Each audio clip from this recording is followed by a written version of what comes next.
يقول لك هل الجسم الرياضي يحتاج تدفع عليه فلوس كثير عشان تقدر تبنيه ولا؟ هل هو جسم، هو بالاخير يرجع انت كيف تحسب انك تدفع فلوس كثير.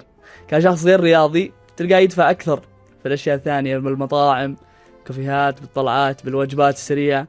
يعني واحد من يروح يطلع يدفع اكثر. فاول شيء انت لا تحسب انك انت قاعد تدفع فلوس، ما هي بخساره على نفسك، من صحتك ابدا مو بخساره نفسك. لو تدفع فيه كل ريال فيه بجيبك. هو استثمار في النهاية. هو استثمار، وبالعكس انت عندك صحه زينه وصحه طيبه ان شاء الله، طلع فلوس دبلها وتربلها. فدام صحتك زينه تقدر ابد تشتغل على نفسك، والفلوس ابدا ما هي بخساره في نفسك.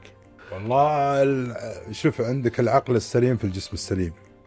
انت اخوي ريان ما قصر، يعني اعطاك الزبده، عرفت؟ فانك تصرف على جسمك او على هذه صراحه، وش اللي انت بتصرفه مثلا عشان تكمل جسمك؟ لنفسك في النهاية. ايه كلها في النهايه لنفسك.